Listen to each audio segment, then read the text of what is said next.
ഗംഗാധര, നേരം വൈകുന്നു. വണ്ടി പുറത്ത് വെയിറ്റ് ചെയ്യുകയാണ്. അർഹതയില്ലാത്തവർ ഇവിടെ നിൽക്കട്ടെ, നമുക്ക് പോകാം, അപ്പച്ചി പറഞ്ഞു. അപ്പച്ചിയുടെ നിർബന്ധത്തിന് വഴങ്ങി എല്ലാവർക്കും ഇറങ്ങേണ്ടി വന്നു. ശ്രീദേവിയും ആകാശും ഒന്നും മിണ്ടാതെ വണ്ടിയിലേക്ക് കയറിയിരുന്നു. ജിത്തു മാത്രം പോയിട്ടുണ്ടായിരുന്നില്ല. അവന് കോളേജിൽ ഫുട്ബോൾ മാച്ച് ഉള്ളത് കൊണ്ട് അവൻ കോളേജിലേക്ക് പോയിരുന്നു. അതുകൊണ്ടാണ് അപ്പച്ചി തൽക്കാലത്തിന് രക്ഷപ്പെട്ടത്. ഇല്ലെങ്കിൽ ചേച്ചിയെ പറഞ്ഞതിനെ ചോദിക്കാൻ അവനെങ്കിലും ഉണ്ടാവുമായിരുന്നു. വണ്ടി ഗേറ്റ് കടന്നു പോകുന്നത് നോക്കി ലക്ഷ്മി തനിച്ച് ഉമ്മർത്തു നിന്നു. തന്റെ വീട്ടിൽ തന്നെ താൻ ഒരു ശത്രുവിനെ പോലെ ഒറ്റപ്പെട്ടത് അവൾക്ക് വല്ലാതെ വേദനിച്ചു. നിറഞ്ഞ കണ്ണുകളോടുകൂടി അവൾ തന്റെ മുറിയിലേക്ക് തിരികെ നടന്നു. അപ്പച്ചിയുടെ ആ കുത്തുവാക്കുകൾ അവളുടെ ചെവിയിൽ മുഴങ്ങിക്കൊണ്ടിരിക്കുകയായിരുന്നു. അപ്പോഴും ഭാഗ്യമില്ലാത്തവൾ എന്ന് പറഞ്ഞത്. നിറഞ്ഞ കണ്ണുകളോടുകൂടി ലക്ഷ്മി ആ കട്ടിലിൽ ഇരുന്നു. തന്റെ വീട്ടിൽ തന്നെ താനൊരു അന്യ എന്ന തോന്നൽ അവളെ വല്ലാതെ തളർത്തിയിരുന്നു. ഈ ലോകത്ത് തന്നെ ആത്മാർത്ഥമായി സ്നേഹിക്കാൻ ആരുമില്ലേ എന്നവൾ സ്വയം ചോദിച്ചുപോയി. അമ്മ എന്തുകൊണ്ട് മിണ്ടിയില്ല ഈ അവസരത്തില്? അമ്മയ്ക്ക് കാണണമെന്ന് പറഞ്ഞിട്ടല്ലേ ഇങ്ങോട്ടേക്ക് ഞാൻ വന്നത്. എനിക്കിങ്ങനെ ഒരവസ്ഥ വന്നപ്പോൾ എൻ്റെ അമ്മ പോലും എന്നെ സപ്പോർട്ട് ചെയ്തില്ലല്ലോ. അത്രയ്ക്ക് ഭാഗ്യമില്ലാത്തവളാണോ ഞാൻ വേണം വെച്ച് ചെയ്തതാണോ ഇതൊക്കെ? എന്റെ കയ്യിലാണോ പേടിച്ചിരിക്കുന്നത്? ഞാൻ വേണ്ടെന്ന് പറഞ്ഞ അത് വരാതിരിക്കോ? അല്ല കൃഷ്ണ, നിന്നെ കാണാൻ വരാൻ മാത്രം ഭാഗ്യമില്ലാത്തവളാണോ ഞാൻ? അപ്പച്ചി പറഞ്ഞ പോലെ എന്നോർത്തുകൊണ്ട് അവൾ പൊട്ടിക്കരഞ്ഞുപോയി. അവൾക്കാകെ ശ്വാസം മുട്ടുന്ന പോലെ തോന്നി. അവൾ ഫോൺ എടുത്ത് ദേവിനെ വിളിക്കാനായി പോയി. എന്നാൽ അവൻ ആ സമയത്ത് തിരക്കിലായത് കൊണ്ടാണെന്ന് തോന്നുന്നു കോൾ എടുക്കാൻ സാധിച്ചില്ല. അവൾക്ക് ആരോടെങ്കിലും തന്റെ വിഷമം പറയണം. അവളുടെ മനസ്സിലേക്ക് പിന്നെ വരുന്നത് ശലഭയുടെ മുഖമാണ്. വിറയ്ക്കുന്ന കൈകളോടുകൂടി അവൾ ഫോൺ എടുത്ത് ശലഭയെ വിളിച്ചു. രണ്ടാമത്തെ റിങ്ങിൽ തന്നെ ശലഭ ഫോൺ എടുത്തു.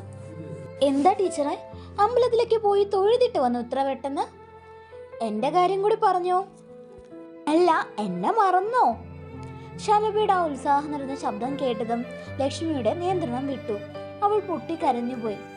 അത് കേട്ടതും അപ്പുറത്ത് ശലഭയൊന്ന് ഞെട്ടി. ശലഭ ആദിയോട് ചോദിച്ചു, ലക്ഷ്മി എന്തു പറ്റിയടാ? നീ എന്തിനാ കരയുന്നത്? ആരെങ്കിലും എന്തെങ്കിലും പറഞ്ഞോ? എടി, നീ ഒന്ന് സംസാരിക്ക ലക്ഷ്മി, എനിക്ക് ടെൻഷൻ ആവുന്നുണ്ട് കേട്ടോ. അവളുടെ ആ ചോദ്യം കേട്ട് ലക്ഷ്മി വിതുമ്പിക്കൊണ്ട് പറഞ്ഞു, ശലഭേ, എനിക്കിവിടെ ആരുമില്ലടാ. അപ്പച്ചി എന്നെ എല്ലാവരുടെ മുമ്പിൽ വെച്ച് അപമാനിച്ചു. എനിക്ക് പീരീഡ്സ് ആയിപ്പോയതിന് ഞാൻ ഭാഗ്യമില്ലാത്തവളാണെന്ന് പറഞ്ഞു. ശകുനം മുടിക്കുകയാണെന്ന് അങ്ങനെ ഒരുപാട് പറഞ്ഞു. ഇത്ര കേട്ടപ്പോഴേ ശലഭയുടെ മുഖം വലിഞ്ഞു മുറുകി. ഞാൻ കാണാൻ പോകുന്നത് ഇഷ്ടമല്ലാതെ ഭഗവാൻ തന്നെ ഓരോ മുടക്കങ്ങൾ വരുത്തിയതാണെന്ന്. എടാ, അച്ഛനും അമ്മയും പോലും എന്നൊന്നും സപ്പോർട്ട് ചെയ്തില്ല. കുറേ നേരം ഞാൻ അവരെ നോക്കിക്കൊണ്ട് നിന്നു. പക്ഷെ എനിക്ക് വേണ്ടി ഒന്നും പറഞ്ഞില്ലടാ. ബാക്കി കൂടി പറഞ്ഞത് കേട്ടതും ശലഭയുടെ ഉള്ളിലെ ദേഷ്യം ഇരട്ടിച്ചു. അവള് ദേഷ്യം നിയന്ത്രിച്ചുകൊണ്ട് ശ്രീലക്ഷ്മിയോട് പറഞ്ഞു, ലക്ഷ്മി, നീ ഒന്ന് നിർത്തിക്കേ. നീ എന്തിനു വേണ്ടി ഇങ്ങനെ മൂങ്ങുന്നത്? അവര് പറഞ്ഞു എന്ന് വെച്ച് അതങ്ങനെ ആവോ? അവരാണോ നിന്റെ നിർഭാഗ്യവും ഭാഗ്യക്കേടൊക്കെ തീരുമാനിക്കേണ്ടത്? ഇനി ഒരിക്കലും അച്ഛനും അമ്മയും നിന്റെ ഒപ്പം നിന്നില്ല എന്ന് പറഞ്ഞ് നീ കരയരുത്. കാരണം എന്താണെന്നറിയോ, അവരൊക്കെ അവസരവാദികളാണ്. ഞാൻ പറയുമ്പോൾ നിനക്കത് തെറ്റായി തോന്നാം, പക്ഷെ അതാണ് സത്യം. ഇനി അവര് നിന്റെ നേർക്ക് വരുമ്പോഴേ നീ എങ്ങനെ മറുപടി കൊടുക്കണമെന്ന് ഞാൻ പറഞ്ഞുതരാടി. അതിന്റെ ചെറിയൊരു ഡെമോ ക്ലാസ് എന്തായാലും ഇന്ന് തന്നെ ഞാൻ നിനക്ക് കാണിച്ചു തരാം കേട്ടോ. പിന്നെ നിന്റെ ഒപ്പം ഞാനുണ്ട്. ഞാൻ നിന്റെ ബ്ലഡ് റിലേഷൻ ഒന്നും ആയിരിക്കില്ല, പക്ഷെ നീ എൻ്റെ ഏറ്റവും നല്ല സുഹൃത്താണ് കേട്ടോ. പേടിക്കണ്ട, നീ ഞാൻ പറയുന്നത് ഒന്ന് കേൾക്ക്. കരച്ചിൽ നിർത്തി നല്ലോണം മുഖമൊക്കെ കഴുകി എന്തെങ്കിലും ഫുഡ് കഴിക്കും. ഈ സമയത്ത് ഫുഡ് കഴിക്കണം നല്ലോണം, പെയിന് റിലീഫാവും. അമ്പലത്തിൽ പോയി പുണ്യം കിട്ടിയിട്ട് വരുന്നവർക്ക് നമുക്കൊരു നല്ല ട്രീറ്റ് തന്നെ കൊടുക്കാം കേട്ടോ. നീ പോയി സമാധാനായിരിക്കും, കുറച്ചു നേരം റെസ്റ്റ് എടുക്ക്. ഞാൻ നിന്നെ ഇടയ്ക്ക് വിളിക്കാം. ഓക്കെ ആണോ? ശലഭ ചോദിച്ചു. അവളൊന്ന് മൂളി. ലക്ഷ്മിക്ക് ശരിക്കും വലിയൊരു ആശ്വാസം തോന്നി. അവൾ പറഞ്ഞതിന്റെ അർത്ഥം മുഴുവനായി ശ്രീലക്ഷ്മിക്ക് മനസ്സിലായില്ല. എങ്കിലും തന്റെ കൂടെ നിൽക്കാൻ, തന്നെ മനസ്സിലാക്കാൻ ഒരാളുണ്ടെന്ന തിരിച്ചറിവ് അവളുടെ ഉള്ളിലെ സങ്കടങ്ങളെ ചെറുതായൊന്ന് മാറ്റി. നീ പറഞ്ഞ ശരിയാ ശലഭ, ഞാൻ ഇനി കരയില്ല. കരയേണ്ട യാതൊരു ആവശ്യവും എനിക്കില്ല. അവൾ കണ്ണീർ അമർത്തി തുടച്ചുകൊണ്ട് പറഞ്ഞു. ഏകദേശം പിന്നീട് 3 മണിക്കൂർ കഴിഞ്ഞിട്ടാണ് അമ്പലത്തിൽ നിന്ന് എല്ലാവരും തിരിച്ചെത്തിയത്. വീട്ടിൽ വീണ്ടും അപ്പച്ചിയുടെ ആധിപത്യമായിരുന്നു. ഉമ്മറത്തിരുന്ന ഓരോ വിശേഷങ്ങളും അവർ വിളിച്ചു പറയുന്നുണ്ടായിരുന്നു. ശ്രീലക്ഷ്മി കേൾക്കാനാണ്, അവളെ കുത്തി വേദനിപ്പിക്കാനായിട്ടാണ് അവർ ഓരോന്നും ഇത്ര ഉച്ചത്തിൽ വിളിച്ചു പറയുന്നത്. ഉമ്മറത്തിരുന്ന ഓരോ വിശേഷങ്ങളും അവർ വിളിച്ചു പറയുമ്പോൾ ശ്രീലക്ഷ്മി അവിടേക്ക് വന്നു. അത് കണ്ടതും അപ്പച്ചി വീണ്ടും തുടർന്നു. എന്തൊരു തിരക്കായിരുന്നു അവിടെ. പക്ഷെ ഭാഗ്യത്തിന് ഞങ്ങൾക്ക് നല്ല ദർശനം കിട്ടി. മനസ്സറിഞ്ഞൊന്ന് തൊഴുതു. അർഹതയുള്ളവർക്ക് ഗുരുവായൂരപ്പൻ എല്ലാം ഒരുക്കി വെക്കുമല്ലോ. അപ്പച്ചി തൻ്റെ ഫോൺ എടുത്ത് അവിടെ വെച്ചെടുത്ത ഫാമിലി ഫോട്ടോസ് ഓരോന്നായി കാണിക്കാൻ തുടങ്ങി. അതിൽ ആകാശും ശ്രീലക്ഷ്മിയും അപ്പച്ചിയും അച്ഛനും അമ്മയും എല്ലാവരും ചിരിച്ചുകൂടെ നിൽക്കുന്നുണ്ടായിരുന്നു. താൻ മാത്രമില്ലാത്ത ആ ഫോട്ടോകൾ കണ്ടപ്പോൾ ലക്ഷ്മിയുടെ മനസ്സ് ഒന്നുകൂടി വിങ്ങി. ആ ഫോട്ടോകളിൽ ജിത്തു ഉണ്ടായിരുന്നു. കോളേജിൽ പോയി അപ്പച്ചിയുടെ നിർബന്ധപ്രകാരം അവനെയും കൂട്ടിയിട്ടാണ് അമ്പലത്തിലേക്ക് പോയത്.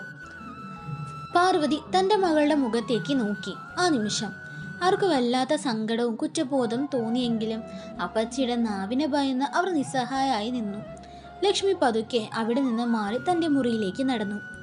മുറിയിലെത്തിയപ്പോഴാണ് ശലഭയുടെ മെസ്സേജ് കണ്ടത്. എടാ, നിന്റെ അപ്പച്ചിയും സംഘവും തിരിച്ചെത്തിയോ? അവിടെ ഇപ്പോൾ എന്താണ് നടക്കുന്നത്? എത്തി. അവിടെ ഫോട്ടോ നോക്കുക. ഞാനില്ലാത്ത ഒരു ഫാമിലി ഫോട്ടോ. അത് കണ്ട് എനിക്കാകെ മടുത്തിരിക്കുക ശലഭ. എത്ര നിയന്ത്രിച്ചിട്ടും കണ്ണുകൾ അനുസരിക്കുന്നില്ല. അവൾ ആ മെസ്സേജ് ശലഭയ്ക്ക് ടൈപ്പ് ചെയ്തു. ശലഭ എന്തെങ്കിലും മറുപടി അയക്കുന്നത് മുമ്പേ ലക്ഷ്മിയുടെ ഫോണിലേക്ക് ഒരു കോള് വന്നു. നോക്കിയപ്പോൾ അത് ദേവായിരുന്നു. ദേവിനെ ഈ അവസ്ഥയിൽ വിളിക്കാൻ അവൾ ആഗ്രഹിച്ചിരുന്നില്ല. കാരണം അവൻ്റെ ശബ്ദം കേട്ട് താൻ വീണ്ടും കരഞ്ഞു പോകുമെന്ന് അവൾക്ക് ഉറപ്പായിരുന്നു. എങ്കിലും വിറയ്ക്കുന്ന കൈകളോടെ അവൾ ഫോൺ എടുത്തു. ലക്ഷ്മി, എന്താ ശബ്ദം ഇങ്ങനെ ഇരിക്കുന്നത്? ഞാൻ വിളിച്ചിട്ട് എന്താ ഇത്ര താമസിച്ചതെടുക്കാൻ? തിരക്കിലാണോ കുട്ട? ദേവിൻ്റെ ആ സ്നേഹം നിറഞ്ഞ അന്വേഷണം കേട്ടതും അവൾക്ക് സങ്കടം അടക്കാൻ കഴിഞ്ഞില്ല. അവനോടൊപ്പം ഇരുന്നാൽ മതിയെന്ന് അവൾക്ക് തോന്നി. അവൻ ആഗ്രഹത്തോടു കൂടി വന്നിട്ട് താൻ തൻ്റെ വീട്ടിലേക്ക് പോവുകയാണ് ചെയ്തത്. തൻ്റെ അമ്മ മിസ് ചെയ്യുന്നു എന്ന് പറഞ്ഞപ്പോൾ അമ്മയുടെ സ്നേഹത്തിന് വേണ്ടി അവൾ അതൊക്കെ ഓർത്തുപോയി. അവൾ തൻ്റെ ചുണ്ടുകൾ അമർത്തി പിടിച്ചു. കരച്ചിൽ പുറത്തു വരാതിരിക്കാനായി. ഇതേ സമയം അമ്പലത്തിൽ പോയി വന്നതിൻ്റെ ആവേശത്തിൽ ഫോട്ടോകൾ ഓരോന്നും മാറി മാറി നോക്കിക്കൊണ്ടിരുന്ന അപ്പച്ചിയുടെ ഫോണിലേക്ക് ഒരു കോൾ വന്നു. അൺനോൺ നമ്പർ ആയിരുന്നു. ഇതാരാ എന്ന സംശയത്തോടു കൂടി അപ്പച്ചി ഫോൺ എടുത്തു. ഹലോ, ആരാണ്? ഗൗരവത്തോടു കൂടി ചോദിച്ചു. അത് കേട്ടതും ശലഭ വിനയത്തോടുകൂടി സംസാരിക്കാൻ തുടങ്ങി. ഹലോ, ഇത് കലാവതി മേഡം അല്ലേ? അതെ, ആരാണ് സംസാരിക്കുന്നത്? മേഡം, ഞാൻ ശലഭ. ഞാനൊരു സിനിമ ഷൂട്ട് ചെയ്യാൻ പോവുകയാണ്. രാമായണമാണ് കോൺസെപ്റ്റ്. അതിലെ ഒരു ക്യാരക്ടറിന് മാഡം സ്യൂട്ടായിരിക്കും. ഞാൻ ഒന്ന് അമ്പലത്തിൽ വെച്ച് മാഡത്തിനെ കണ്ടപ്പോഴേ തോന്നി. ശലഭ അത് പറഞ്ഞു തീർന്നതും അപ്പച്ചിയുടെ മുഖം വിരിഞ്ഞു. ഗമേൽ ഫോൺ എടുത്ത് അപ്പച്ചി ചുറ്റുമുള്ളവർ കേൾക്കാൻ വേണ്ടി ലൗഡ് സ്പീക്കറിൽ ഇട്ടു. അവർ ഒന്നും മൂടി ഒതുക്കി ചുറ്റുമുള്ളവരെ നോക്കി ഗമേൽ ഒന്ന് ചിരിച്ചു. അപ്പോഴേക്കും ദേവിനോട് സംസാരിച്ച് ശ്രീലക്ഷ്മിയും ഹാളിലേക്ക് എത്തിയിട്ടുണ്ടായിരുന്നു. അപ്പച്ചി തുടർന്നു. ഭയങ്കര സൗമ്യത വന്നിട്ടുണ്ടായിരുന്നു അവരുടെ വാക്കുകളിൽ. ബാക്കിയുള്ളവർ ഇവരെയൊക്കെ ആര് സിനിമയ്ക്കെടുത്തു എന്ന ഭാവത്തിൽ നിൽക്കുകയായിരുന്നു. എന്താ പറയുന്നേ കുട്ടി? ഞാൻ ഇതുവരെ സിനിമ അഭിനയത്തെക്കുറിച്ചൊന്നും ചിന്തിച്ചു നോക്കിയിട്ടില്ല. എന്നാലും കുട്ടി പറഞ്ഞ സ്ഥിതിക്ക് ഞാൻ ഒന്ന് വേണമെങ്കിൽ ഒരു കൈ നോക്കാം. ഇത് കേട്ടതും ശലഭയുടെ ചുണ്ടിൽ ഒരു പുച്ഛച്ചിരി വിരിഞ്ഞു. അല്ല, എൻ്റെ മുഖത്തിന് അത്രയ്ക്ക് ഐശ്വര്യമുണ്ടോ കുട്ടി? ഏത് ക്യാരക്ടറാണ് എന്നെ കാസ്റ്റ് ചെയ്തിരിക്കുന്നത്? സീതയുടെ ക്യാരക്ടർ ആയിരിക്കും അല്ലേ? ആ പറച്ചിൽ കേട്ടതും ശലഭ ഒന്ന് ചിരിച്ചു. ആ ചിരിയിൽ ദേഷ്യവും കലർന്നിരുന്നു. അവളുടെ സൗണ്ട് മാറി പിന്നീടുള്ള ആ സംസാരത്തിൽ. പിന്നെ വലിയൊരു ഐശ്വര്യം തന്നെ എൻ്റെ മാഡത്തിൻ്റെ മുഖത്തുണ്ട്. നിന്നെ സീതയുടെ ക്യാരക്ടറിനല്ല ശൂർപ്പണയുടെ ക്യാരക്ടറിനാണ് ഞാൻ കാസ്റ്റ് ചെയ്യാൻ പോകുന്നത്.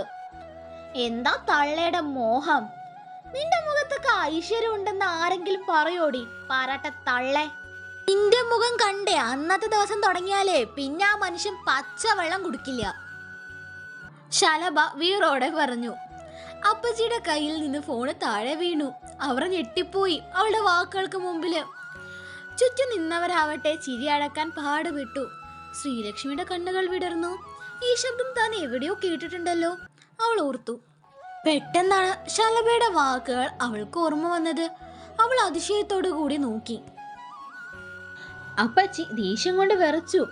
അവർ സത്യത്തിൽ ഒരു നിമിഷം സ്റ്റെക്കായി പോയി. ഇതുവരെ അവരോട് ആരും ഇങ്ങനെ സംസാരിച്ചിട്ടില്ല.